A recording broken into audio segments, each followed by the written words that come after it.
Sa ngalan ng Ama, ng Anak at ng Espiritu Santo. Amen. Sumainyo ang Panginoon. At sumainyo rin. Mga kapatid, ano po ba ang lason?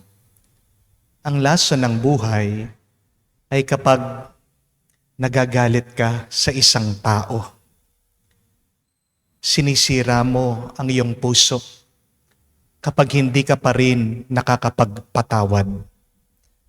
Pinapaalala ng ating Panginoon sa atin ang lunas, ang gamot para mawala ang ating sakit ng loob ay una sa pagdarasal, pangalawa sa pagbabasbas natin sa ating mga kaaway, pero pangatlo ang pagmamahal. Mahirap mahalin ang ating mga kaaway, pero pag tayo'y malapit na malapit sa Diyos, nakakamukha natin ang Diyos sa kanyang pagmamahal at pag katulad natin ng Panginoon, magiging madali ang pagmamahal, pagpapatawad at pagtanggap sa mga nakasakit sa atin. Kaya tayo po ay lumapit muli sa Panginoon na may bukas na isip, tenga, puso, kalooban, tayo nagpapakumbaba sa mga panahon na kung saan hindi pa rin natin mapatawad ang mga nakasakit sa atin at tayo'y nagkulang sa ating pagmamahal sa iba. Inaamin ko Sa makapangyarihang Diyos at sa inyo mga kapatid, na lubha akong nagkasala sa isip, sa salita, sa gawa at sa aking pagkukulang. Kaya'y sinasamo ko sa mahal na Birheng Maria, sa lahat ng mga anghel at mga banal, at sa inyo mga kapatid na ako'y ipanalangin sa Panginoong ating Diyos. kaawaan tayo ng makapangyarihang Diyos, patawarin tayo sa ating mga kasalanan, patnubayan tayo sa buhay na walang hanggan. Amen. Panginoon, kaawaan mo kami. Panginoon, kaawaan mo kami. Kristo, kaawaan mo kami. Kristo, kaawaan mo kami. Panginoon, kaawaan mo kami. Panginoon, kaawaan mo kami. Manalangin tayo. Ama naming makapangyarihan, lubos mong akitin sa iyo ang aming kalooban upang lagi naming pag-ukulan ng pagpapahalaga ang kaisa-isang talagang kailangan. At sa pagganap namin sa iyong pagmamahal, kami naway makapag-ukol ng pagsamba sa iyong ngalan sa pamagitan ni Hesukristo kasama ng Espiritu Santo, magpa sa walang hanggan. Amen.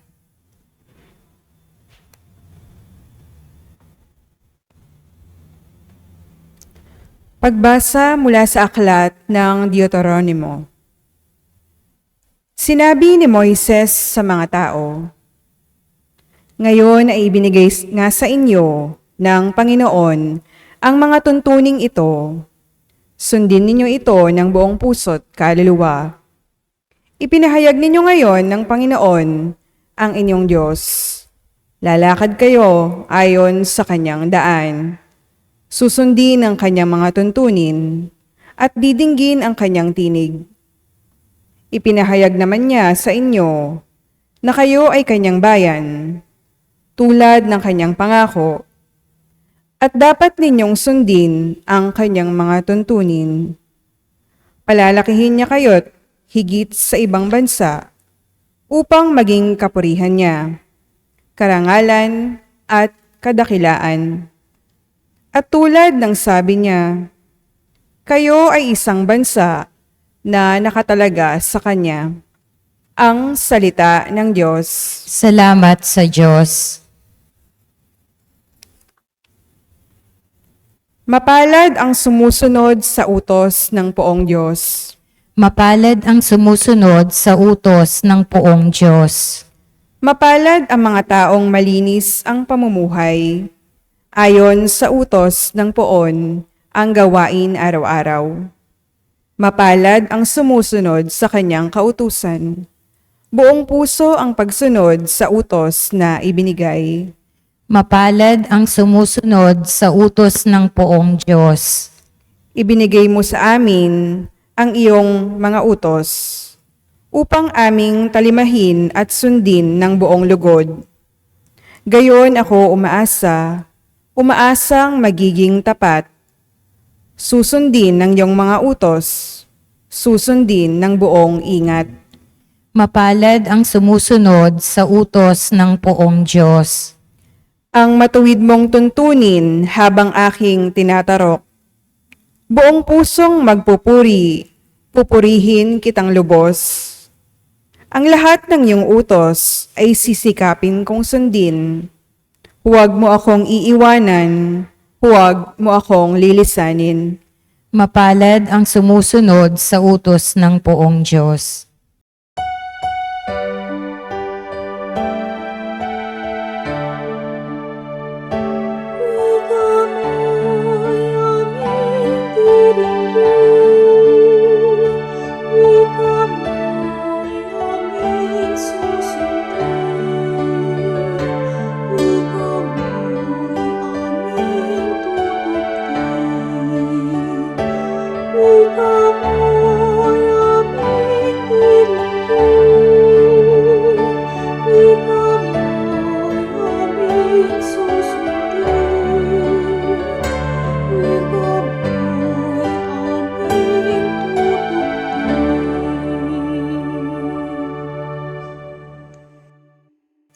Sumainyo ang Panginoon. At sumainyo rin. Ang mabuting balita ng Panginoon ayon kay San Mateo.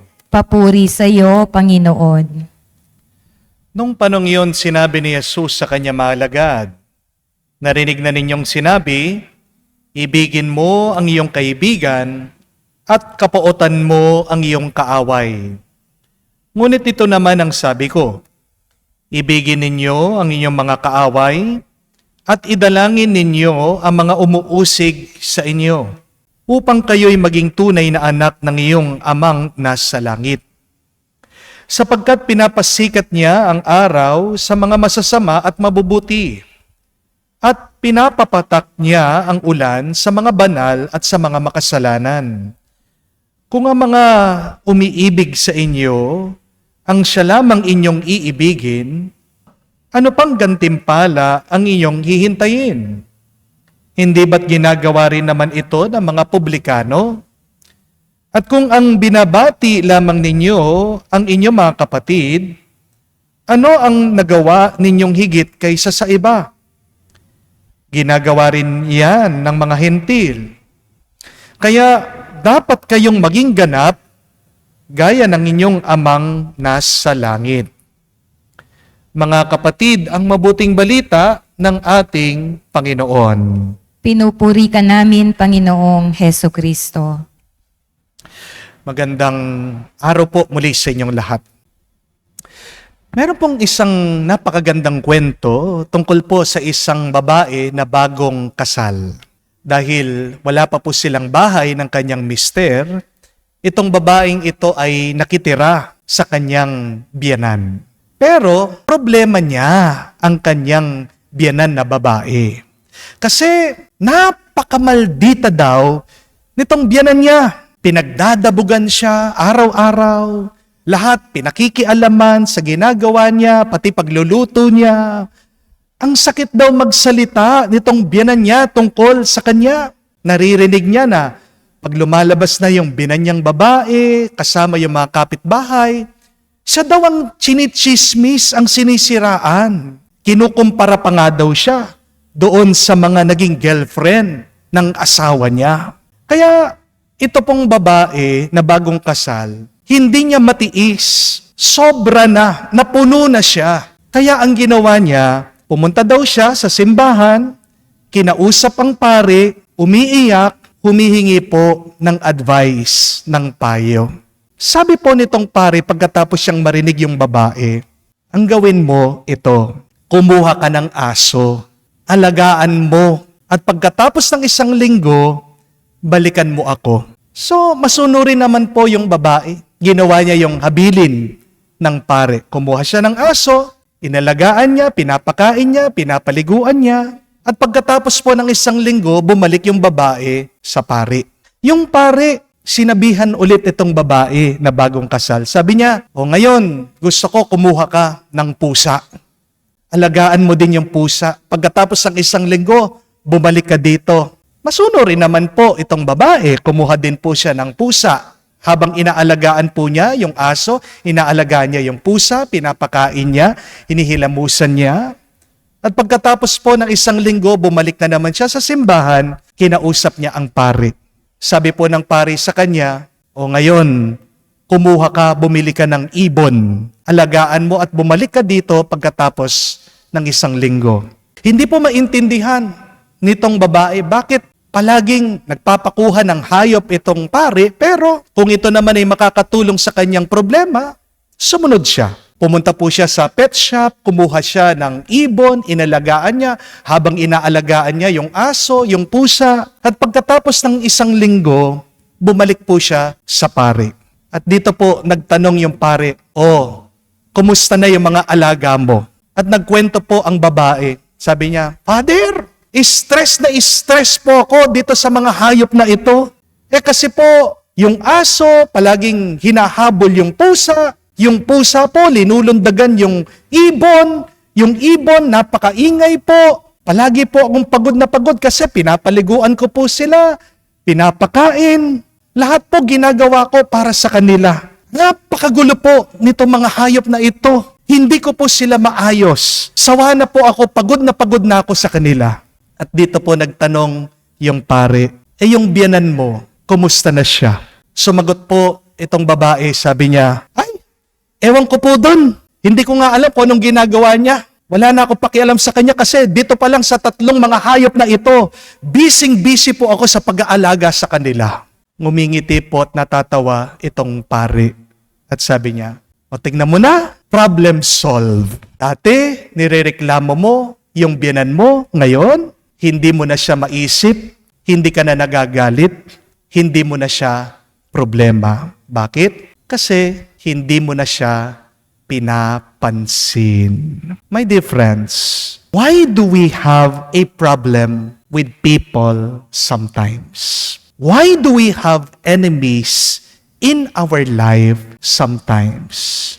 Maybe because we focus on what is wrong with them. Amen? Maybe because we have labeled these people as our problem. Amen? Gusto niyo po bang mawala yung galit niyo dyan sa mga kaaway niyo? 2 bagay lang ang gusto kong maunawaan niyo at matandaan niyo. Una po, tingnan mo at pansinin mo muna yung mabuting ugali ng mga kaaway mo.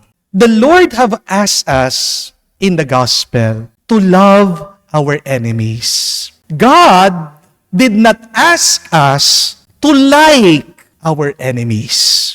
Magkaiba po ang pagmamahal dun sa ginugusto mo sila. Posible naman na mahalin mo ang isang tao kahit na ayaw mo yung ginagawa niya. At ano po ba ang pagmamahal? Ang pagmamahal ay gitna ng mga ayaw mo sa mga ginagawa nila, naghahanap ka pa rin ng mabuti doon sa kasamaan nila. Kapag mahal mo ang kaibigan mo, hindi po ba? Malate man siya doon sa lakad niyo, okay lang sa'yo.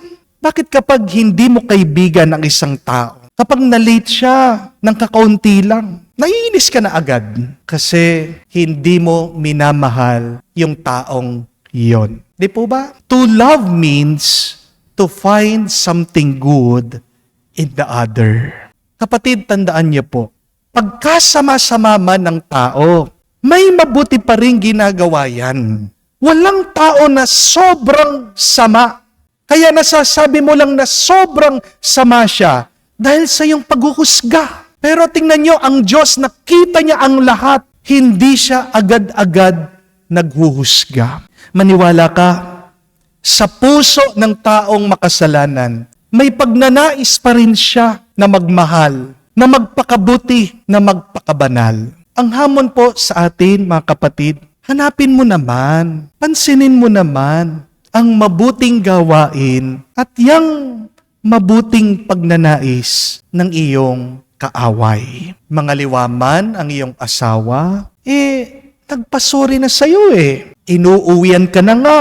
Tapat siya na nagpro-provide, pero ikaw, hindi mo pa rin makalimutan, palagi mong binabalik-balikan yung kanyang pagkakamali. Maaaring chismosa yung iyong kapitbahay, pero kapag magba-birthday siya, hindi kanya kinakalimutan. Binibigyan kanya ng pansit, binibigyan ka niya spaghetti. Ang naniningil sa'yo, diyan sa utang mo, kahit nasabihin mo, wala siyang puso, hindi na naawa sa'yo, meron pa rin siyang pamilya na kailangan pakainin at sustentuhan. Di po ba? Oo, hindi dahil gumawa na ng mabuti yung kaaway mo na mabubura na yung lahat ng masama na kanyang ginawa. Pero kesa sa wala siyang ginagawang mabuti. Pero tandaan mo, kapatid, kung nga ang Diyos marunong magpatawad, ikaw pa kaya, sana higit ka pa na magpatawad. Kasi hindi ka rin naman perpekto. Marami ka rin naman mga pagkakasala. Sino ka para hindi magpatawad? Sino ka para hindi mo kalimutan yung mali na ginagawa ng iba? Kung nga ang Diyos na perpekto, kung nga ang Diyos na mabuti, marunong pa rin maghanap ng mabuti kahit na masama ang tao. Ikaw pa kaya nakaparehas ka lang na tao, na nilalang. Di ka ba maghahanap ng mabuti din sa iyong kapwa? Mawawala ang galit natin sa ating mga kaaway kung papansinin lang natin yung mabuti na tinanim ng Diyos sa kanila. Amen? Love your enemies because God has still planted His goodness, His grace in them. Pero pangalawa at kahuli-hulihan, mauunawaan lang natin at mamahalin ang ating mga kaaway kung malalaman natin ang malungkot nilang kwento. Hindi naman magiging masama ang isang tao kung wala siyang naranasang masama. Ang kasabihan nga, di po ba? Hurt people, hurt other people. Ang taong nasasaktan ay nakakasakit ng iba. Kaya nakakasakit ang tao dahil nasaktan siya ng iba. Kung malalaman mo lang yung mahirap na pinagdaanan ng kaaway mo, kung malalaman mo lang yung kanyang problema, yung kanyang mga pagsubok sa buhay, maaawa ka sa kanya at pagpapasensyahan mo siya. Amen? Meron po akong naging boss nung isang taon na bago po ako ma-ordain, lumabas muna ako, nakipagtrabaho po ako sa isang kumpanya. Ito pong boss ko, napakasungit, hindi po marunong ngumiti, napaka-workaholic, napaka-anti-social din. Pero nung nakakwentuhan ko po siya nung minsan, nung ko lang naiintindihan bakit napaka-depressed niya, bakit napakalungkot niya sa buhay, bakit ganun yung kanyang ugali. Breadwinner pala po siya sa pamilya. At nakwento niya sa akin, gusto na daw po niyang mag-asawa, pero hindi siya pinapayagan ng mga magulang niya. Nalalabas po niya yung kanyang frustration, yung kanyang galit dun sa aming trabaho. Totoo naman po na a bad experience is never an excuse for a bad behavior. Pero tandaan natin, kapatid, wala naman pong taong perpekto Yan lang talaga yung kayang ibigay ng tao. Di po ba? You cannot give what you do not have. If bad people only gives pain, hurt, and disappointment, this is because that is what they have experienced and received in their life. Hatred, pain, and disappointment. Pagpasensyahan po natin yung mga kaaway natin. Kasi hanggang dyan lang ang kaya nilang ibigay at ipakita sa kanilang mga ugali. Kung ikaw ang nakakaunawa, gawin mo. Dahil ang mga nakakaintindi, silang mas nakaangat silang mas nakataas. Tandaan mo, pag nakakaunawa ka sa iba, kamukha mo ang Diyos. Pag kamukha mo ang Panginoon, mas malapit ka din sa pagpapala at ikaw ay pinagpapala ng Panginoon. Sabi po ng Panginoon, pray for those who persecute you. Bless those who do evil to you. Ngayon po natin naiintindihan ang mga salita ni Jesus. Kaya pinapadasal niya, pinapabasbas niya ang mga taong nakasakit sa iyo dahil kawawa sila, dahil kalunos-lunos sila. Ang taong pangit ang ugali, may pangit na karanasan sa buhay. Huwag mong kakalimutan yan, kapatid. Intindihin mo sila. Mas kailangan nila ang grasya ng Diyos. Amen? Hurt people. But it is also true, the opposite. Heal people. Kapatid, hilumin mo ang iyong sarili diyan sa sakit ng loob mo galing sa ibang tao para makapaghilom ka din, makatulong ka din, makagawa ka ng mabuti sa iba. Habang nandyan yung sugat mo galing sa mga kaaway mo, manunugat ka din ng iba. Pero pag gumaling na ang iyong puso, makakapagpagaling ka din ng ibang tao. Amen? Pagdasal natin ang mga taong nakasakit sa atin para ma-realize nila yung mga nagawa nilang mali. Yan lang ang kulang sa kanila eh. Kasi masyado silang focus, tinitignan nila yung mga masasakit nilang karanasan. Sana sila ay tulungan ng Banal na Espiritu, gabayan ng Banal na Espiritu, maging malinaw sa kanila yung kanilang mga nagawang pagkakamali. Pero kapatid, kung gusto mong maging payapa, kahit na hindi pa sila humingi ng patawad sa iyo, patawarin mo na sila. Amen? Hindi naman natin maiwasan yan. Magkakaroon tayo ng mga tao na makakasakit sa atin. Pero mawawala ang galit natin sa ibang tao. Hindi natin ituturing ang ibang tao na kaaway natin sila. Kung una, tignan mo, gitna ng kanilang mga pagkukulang, may ginagawa pa rin silang mabuti. Pero pangalawa, maawa ka sa kanila dahil may pinagdadaanan lang silang problema. Magiging ganap ang buhay mo, sabi ng Panginoon, magiging kompleto ito at aapaw ang bendisyon sa iyo kung uumpisan mo na mahalin ang mga nakasakit sa iyo. Amen.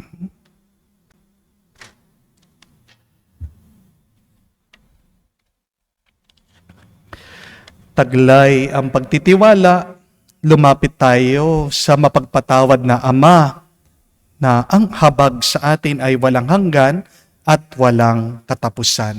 Ating sabihin, Panginoon, dinggin mo kami. Panginoon, dinggin mo kami. Ang simbahan naway maging buhay na halimbawa ng pagpapatawad at habag na ipinakita ni Jesus. Manalangin tayo sa Panginoon. Panginoon, dinggin mo kami. Atin nawang kaawaan ang mga taong nakasakit, nakapinsala o nagdulot ng mga paghihirap sa atin. Manalangin tayo sa Panginoon. Panginoon, dinggin mo kami. Sa tulong ng biyaya ng Diyos, naway mapatawad natin ang ating mga kaaway. Manalangin tayo sa Panginoon. Panginoon, dinggin mo kami. Sa katahimikan po ng ating puso, banggitin din natin sa Diyos ang ating mga personal na pangangailangan. Makapangyarihan at mahabaging Ama, pinasasalamatan ka namin sa pagpapatawad na inihahandog mo sa pamagitan ng iyong anak. Tulungan mo kaming ipahayag sa iba ang iyong pagpapatawad. Hinihiling namin ito sa pamagitan ni Kristo, aming Panginoon. Amen.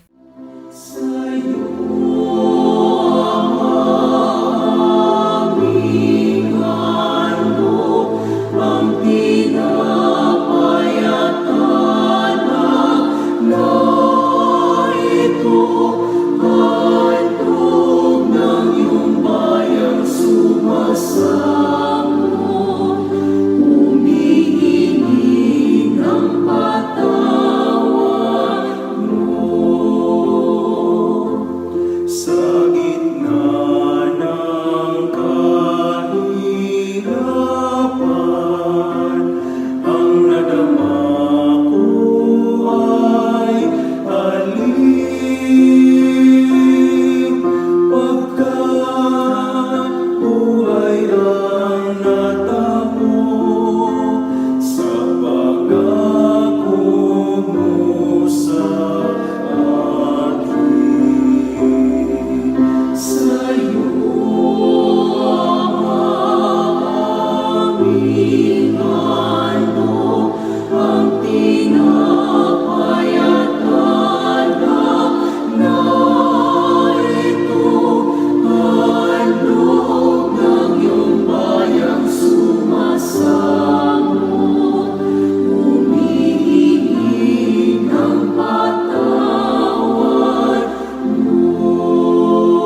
Manalangin kayo mga kapatid, para ang ating mga paghahain ay kalugdan ng Diyos sa mga makapangyarihan.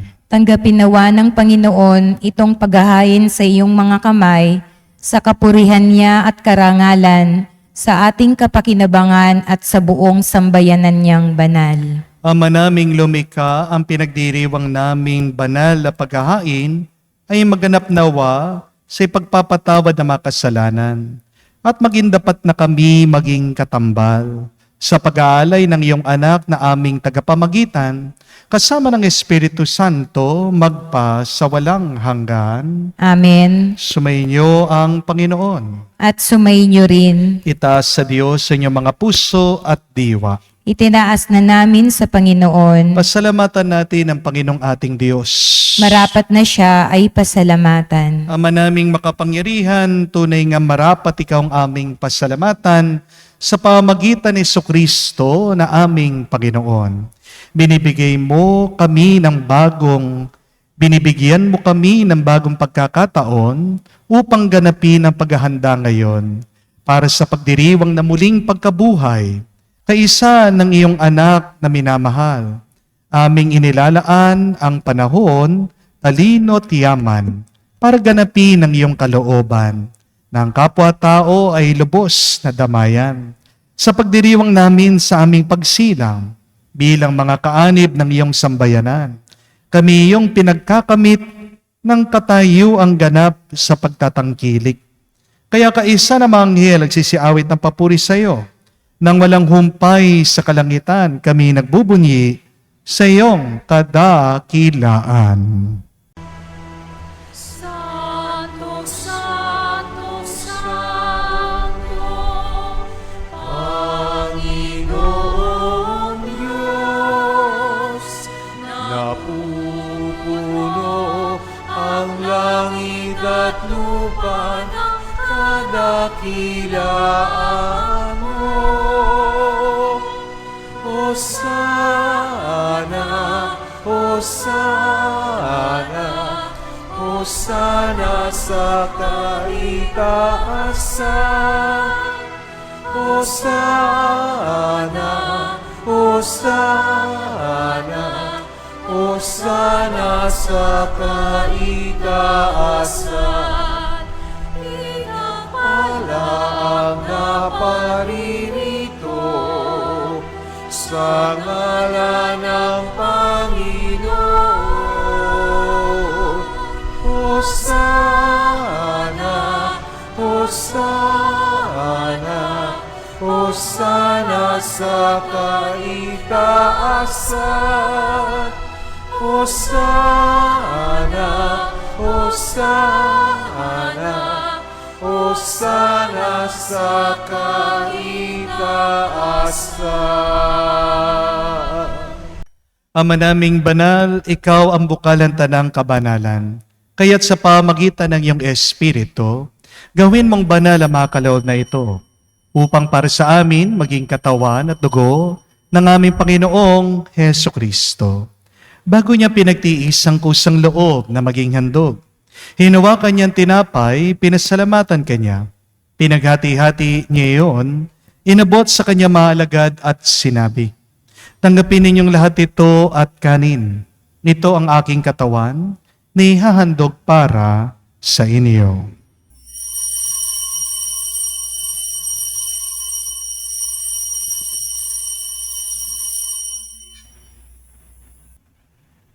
Gayon din naman na matapos ang hapunan, hinawakan niyang kalis. Muli kanyang pinasalamatan. Inabot niyang kalis sa kanya malagad at sinabi, "Tanggapin ninyong lahat ito at inumin. Ito ang kalis ng aking dugo, ng bago at walang hanggan tipan. Ang aking dugo na ibubuhos para sa inyo at para sa lahat, sa ipagpapatawad ng mga kasalanan. Gawin ninyo ito sa pag-aalaala sa akin."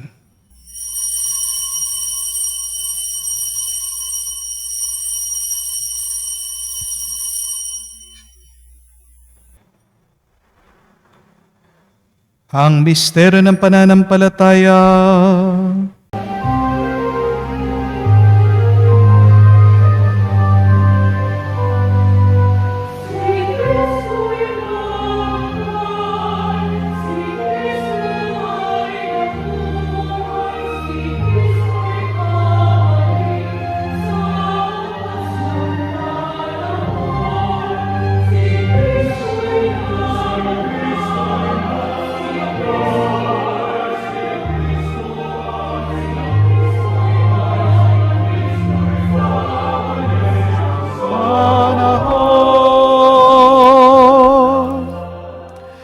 Ama, ginagawa namin ngayon ang pag-alaala sa pagkamatay muling pagkabuhay ng iyong anak. Kaya tinialay namin sa iyo ang tinapay na nagbibigay buhay at ang kalis na nagkakalob ng kaligtasan. Kami nagpapasalamat dahil kami ang minarapat na tumayo sa harap mo para maglingkod sa iyo. Sinasamo namin kami magsalo-salo sa katawan at dugo ni Kristo ay mabuklod sa pagkakaisa sa pamamagitan ng Espiritu Santo. Ama, lingapin mo ang iyong simbahan, laganap sa buong daigdig. Puspusin mo kami sa pag-ibig. Kaisa ni Francesco, aming Santo Papa, si Florentino, aming Arsobispo at ng Tanang Kaparian. Alalahanin mo rin ang aming mga kapatid na nahimlay may pag-asang sila'y muling mabubuhay. Gayon din naman lahat ng mga pumanaw, kawan mo sila't patuloyin sa iyong kaliwanagan. Kawan mo pagindapatin kaming lahat na makasalo sa iyong buhay na walang wakas. Kaisa na Mahal na Birhen Maria, Ina ng Diyos. Kaisa ni San Jose, ang kanyang maluwalhating esposo. Kaisa ng mga apostol, lahat ng mga banal, na namuhay dito sa daigdig na kalugod-lugod sa iyo. May pagdiwang nawa namin ang pagpupuri sa ikararangal mo sa pamamagitan ng iyong anak, aming Panginoong Heso Kristo. Sa pamamagitan ni Kristo, kasama niya at sa Kanya, ang lahat ng parangal at papuri ay sa iyo, Diyos Ama, makapangyarihan, kasama ng Espiritu Santo, magpasawalang hanggan. Amen, Amen, Amen. Sa nakakagaling na utos sa turo ni Jesus sa Panginoon natin na Diyos, ipahayag natin ang lakas loob.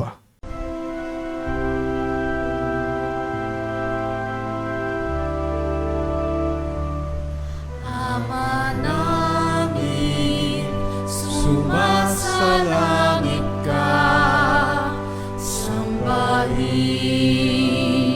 ang ngalan mo, mapasa amin ang kaharian mo,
Hinihiling namin kami adya sa lahat ng masama, pagkalooban ng kapayapaan araw-araw, iligtas sa kasalanan, ilayo sa lahat ng kapamakan, samantalang aming pinanabikan ang dakilang araw ng pagpapahayag ng tagapagligtas naming si Heso Kristo. Sapagkat iyo ang kaharian at ang kapangyarihan at ang kapurihan magpakailanman. Amen. Panginoong Yeso Kristo, sinabi mo sa mga apostol, kapayapaan ang iniwan ko sa inyo, ang aking kapayapaan, binibigay ko sa inyo. Tunghayan mo ng aming pananampalataya, huwag ang aming pagkakasala. Pagkalooban mo kami ng kapayapaan at pagkakaisa ayon sa iyong kalooban, kasama ng Espiritu Santo, magpa sa walang hanggan. Amen. Kapayapaan ng Panginoon ay laging sumainyo. At sumainyo rin. Magbigayan po tayo ng kapayapaan sa bawat isa. Pisuhin po, kapayapaan po sa inyong lahat. Cordero ng Diyos na nag-aalis ng mga kasalanan ng sanlibutan, maawa ka sa amin. Maawa ka sa amin. Cordero ng Diyos na nag-aalis ng mga kasalanan ng sanlibutan, maawa ka sa amin. Maawa ka sa amin. Cordero ng Diyos na nag-aalis ng mga kasalanan ng sanlibutan, ipagkaloob mo sa amin ang kapayapaan.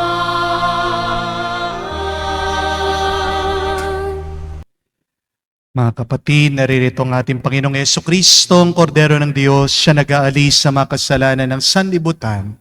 Mapalad tayong lumalapit sa piging ng Kordero. Panginoon, hindi ako karapat-dapat na magpatuloy sa iyo, ngunit sa isang salita mo lamang ay gagaling na ako.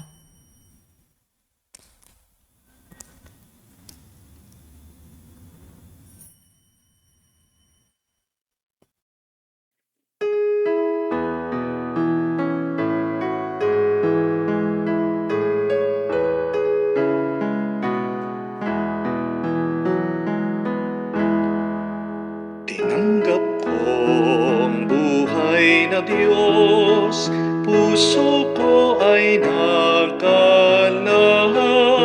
Tinanggap ko ang buhay na Diyos, puso ko ay natuwa.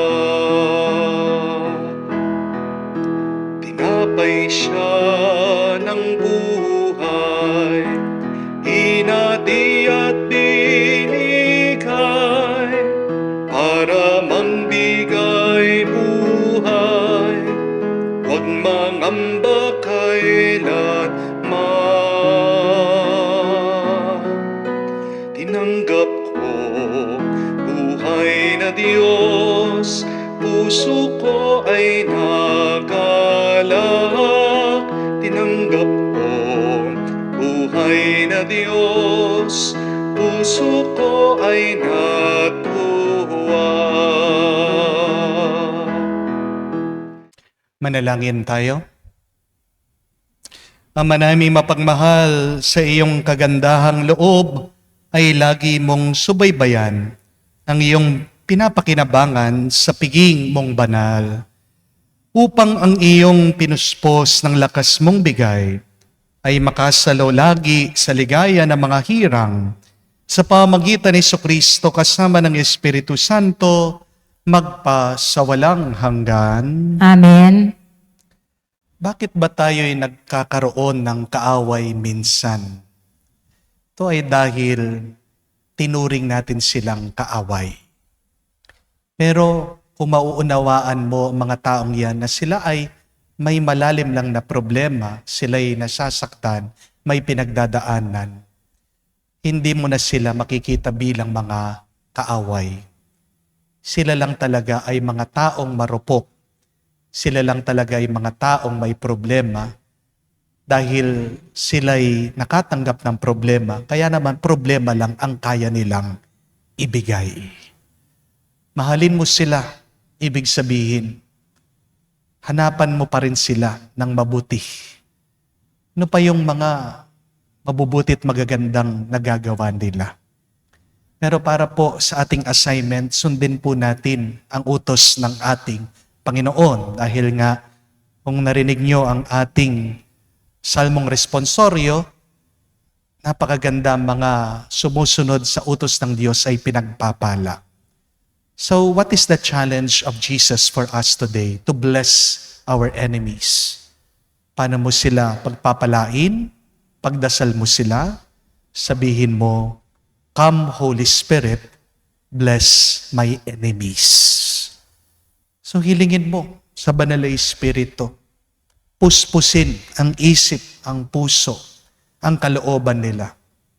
Humingi ka sa Banal na Espiritu, pagkalooban, yang kaaway mo, of the gifts of the Holy Spirit. Diba? Gaganda ng mga regalo ng Banal na Espiritu. Tuwa, katatagan, patience. So, lapit mo sila sa Diyos. Malay mo na baka bukas o malapit na, mabibigla ka na magbabagong buhay na, magbabalik loob yang kaaway mo sa Diyos. So bless them. We pray for them. Sabihin natin, halina Banal na Espiritu, manatili ka sa isip at puso ng mga taong nakasakit sa amin. Sumainyo ang Panginoon. At sumayin niyo rin. Kayo'y puspusin, basbasan ng Diyos, makapangyarihan sa lahat, sa ngalan ng Ama, ng Anak, at ng Espiritu Santo. Amen. Ang ating misa ay natapos na, humayo kayo sa kapayapaan ni Kristo. Salamat sa Diyos.